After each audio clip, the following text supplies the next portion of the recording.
প্রতিটা নিঃশ্বাসে একটা চাপা অস্থিরতা, একটা অজানা ভয়, আর তার সাথে মিশে আছে এক অদ্ভুত ভালো লাগা। কি করে বোঝাবো আপনাদের সেই অনুভূতি? মনে মনে হয় যেন হাজারটা প্রজাপতি আমার পেটের ভেতর ডানা ঝাপটাচ্ছে, আর তার সাথে একটা হিমশীতল স্রোত বয়ে যাচ্ছে মেরুদণ্ড বেয়ে। আজকাল ঘুমোতে গেলে দুঃস্বপ্ন দেখি, জেগে থাকলে মনে হয় যেন কোনো ভুল করে ফেলেছি, আর সেই ভুলটার মধ্যেই আমি দিন দিন ডুবে যাচ্ছি আরও গভীরে। আমার মনটা চাইছে ছুটে বেরিয়ে আসতে, কিন্তু শরীরটা কেমন জানি একটা অদৃশ্য টানে বাধা পড়ে আছে। এটা কি মোহ নাকি অন্য কিছু, তা আমি নিজেও বুঝতে পারি না। আমার বাড়ি বীরাহাটাতে। এক শান্ত নিরিবিলি জীবন ছিল আমার, অন্তত আমি তাই ভাবতাম। আজ আমি একটা সাধারণ ছাপা শাড়ি পরেছি, কিন্তু তাতেও কেমন একটা অস্বস্তি লাগছে। মনে হচ্ছে যেন আমার প্রতিটা লোমকূপ দিয়ে একটা চাপা অনুভূতি বেরিয়ে আসতে চাইছে। শাড়ির আঁচলটা ঠিকঠাক থাকলেও মাঝে মাঝে মনে হচ্ছে যেন সব এলোমেলো হয়ে যাবে। আয়নার সামনে দাঁড়ালে নিজেকে অচেনা লাগে। এই যে ভেতরের আগুন, এটা কারোর চোখে পড়ে না কেন? নাকি সবাই দেখতে পায়, শুধু আমিই ভয়ে মুখ ঢেকে রাখি? জানেন, জীবনটা বড় অদ্ভুত। কখন যে কোন পথে মোড় নেয়, কখন যে মনের মধ্যে এমন ঝড় ওঠে, তা আগে থেকে কিচ্ছু বোঝা যায় না। তবে একটা কথা বলতে পারি, আমার এই গল্পটা শুনে হয়তো আপনারা নিজেদের জীবনের অনেক লুকানো দিকের সাথে মিল খুঁজে পাবেন। এই গল্পটা হয়তো আপনাদের মনের ভেতরের অনেক ঘুমন্ত ভাবনাকে উস্কে দেবে। আমার নাম পায়েল। বিয়ের পর যখন এই বাড়িতে এসেছিলাম, তখন আমার বয়স ২২ বছর। স্বামীর নাম সুমন। সে ছিল একেবারে সাদাসিধা মানুষ। ব্যবসা সামলাতে সারাদিন বাইরে থাকতে হতো তাকে। আমাদের সম্পর্কটা ছিল অনেকটা ছকে বাঁধা। ভালোবাসা ছিল, বিশ্বাসও ছিল, কিন্তু কেমন যেন একটা অভাব ছিল, যার নাম আমি তখন জানতাম না। সারাদিন একা একা বাড়িতে থাকতে থাকতে একটা একাকিত্ব গ্রাস করছিল আমাকে।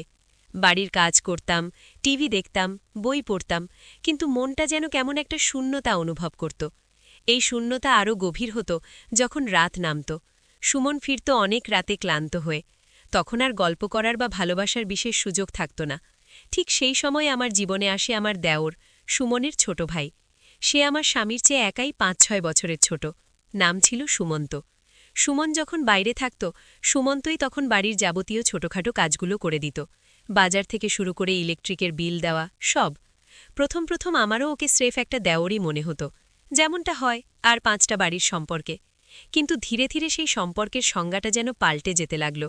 সুমন্তের চোখগুলো ছিল খুব গভীর। যখন কথা বলতো, মনে হতো আমার মনের ভেতরের সব কথা যেন ও দেখতে পাচ্ছে। ও খুব অল্প কথা বলতো, কিন্তু ওর চাহনিটা ছিল ভীষণ তীব্র। যখন আমি ওর জন্য চা বা খাবার নিয়ে যেতাম, ও এমনভাবে আমার দিকে তাকিয়ে থাকত যে আমার বুকের ভেতরটা কেমন জানি শিরশির করে উঠত। আমি চোখ নামিয়ে নিতাম, কিন্তু ওর সেই দৃষ্টির রেশটা আমার শরীরের প্রতিটা কোষে যেন লেগে থাকত। সেদিন ছিল ভরা বর্ষা। সুমন ব্যবসার কাজে বাইরে গিয়েছিল। ফিরতে রাত হবে। সারাদিন ধরেই টিপটিপ বৃষ্টি পড়ছিল। সন্ধ্যের দিকে লোডশেডিং হয়ে গেল। চারিদিক অন্ধকার, আর আমি একাই ঘরে বসেছিলাম।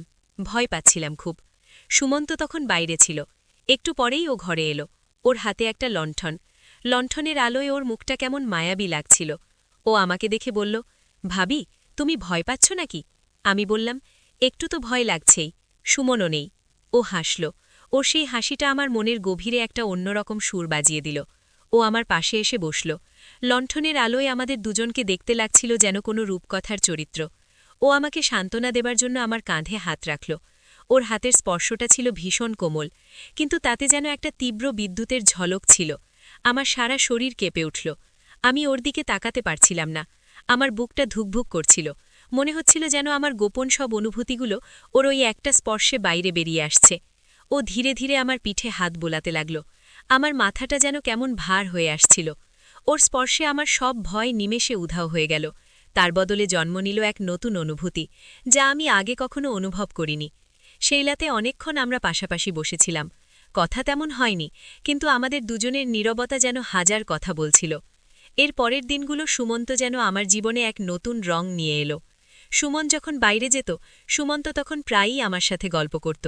ও আমার পছন্দের খাবারগুলো রান্না করে দিত। আমার মন খারাপ থাকলে আমাকে হাসানোর চেষ্টা করত। ওর কথায়, ওর ভালোবাসায় আমি যেন নিজেকে নতুন করে খুঁজে পাচ্ছিলাম। সুমনের সাথে আমার সম্পর্কটা তখন যেন কেমন একটা দায়বদ্ধতার মধ্যে আটকে গিয়েছিল। সে আমার স্বামী, তাকে ভালোবাসা আমার কর্তব্য, কিন্তু সুমন্তের প্রতি আমার অনুভূতিটা ছিল সম্পূর্ণ অন্যরকম। ও ও যখন আমার পাশে এসে বসত আমার মনে হতো যেন আমি এক অন্য জগতে চলে গেছি। ওর সান্নিধ্য আমাকে শান্তি দিত, আমাকে পূর্ণতা দিত। একদিন আমি রান্না করছিলাম, হঠাৎ করে আমার হাত ফসকে একটা বাটি মেঝেতে পড়ে গেল। কাচের টুকরোগুলো ছড়িয়ে ছিটিয়ে গেল চারিদিকে। আমি ভয়ে জমে গেলাম। সুমন্ত তখনই ছুটে এলো। ও আমাকে সাবধানে সরিয়ে দিয়ে নিজেই ভাঙা কাজগুলো কুড়োতে লাগল। আমি ওকে নিষেধ করলাম, কিন্তু ও শুনল না। কাজ কুড়োতে গিয়ে ওর আঙুলটা কেটে গেল। রক্ত দেখে আমার বুকটা ছ্যাদ করে উঠল। আমি আর নিজেকে ধরে রাখতে পারলাম না। ওর হাতটা ধরে বললাম, কি করলি এটা? কত ব্যথা হচ্ছে? ও আমার চোখের দিকে তাকালো। ওর চোখে তখন ছিল এক অদ্ভুত আরতি। আমি আর ওর চোখ থেকে চোখ সরাতে পারছিলাম না। ধীরে ধীরে ও আমার হাতটা টেনে নিল ওর দিকে, আর আমার হাতে ওর কপাল ছুঁয়ে দিল। আমি যেন একটা ঘোরের মধ্যে ছিলাম। আমার সারা শরীর কেঁপে উঠছিল, কিন্তু আমি ওকে আটকাতে পারছিলাম না। সেই মুহূর্তটা ছিল আমাদের সম্পর্কের এক নতুন মোড়। আমরা দুজনেই জানতাম যে আমরা যা করছিলাম তা সমাজের চোখে পাপ, কিন্তু আমাদের মন আর শরীর তখন কোনো নিয়ম মানতে চাইছিল না। আমাদের সম্পর্কটা তখন এমনই একটা জায়গায় পৌঁছে গিয়েছিল যেখানে ফেরার পথটা যেন ক্রমশই কঠিন হয়ে পড়ছিল। সুমন্তের স্পর্শ, ওর ভালোবাসা আমাকে এমনভাবে বেঁধে ফেলেছিল যে আমি চাইলেও যেন ওর থেকে দূরে থাকতে পারতাম না। ও আমার মানসিক দুর্বলতার সুযোগ নিত, তবে সেটা এমন সূক্ষ্মভাবে করত যে আমি বুঝতেও পারতাম না। ওর কথায়, ওর ইঙ্গিতে আমার মন সায় দিত।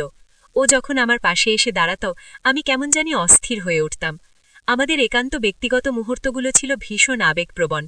ও আমার দিকে তাকিয়ে যখন হাসত আমার মনে হতো যেন পৃথিবীর সব সুখ আমার কাছে চলে এসেছে। আমরা অনেক সময় লুকোচুরি খেলতাম, কখনো রান্নাঘরে, কখনো বা ছাদে। সুমন যখন বাড়িতে থাকত তখন আমরা নিজেদের লুকিয়ে রাখতাম। ওর সামনে যেন আমরা দুজন অচেনা মানুষ। এই লুকোচুরি খেলাটা আমাদের কাছে আরও উত্তেজনাপূর্ণ হয়ে উঠত। তবে এই গোপন সম্পর্কটা আমার ভেতরে এক গভীর অপরাধবোধ তৈরি করছিল।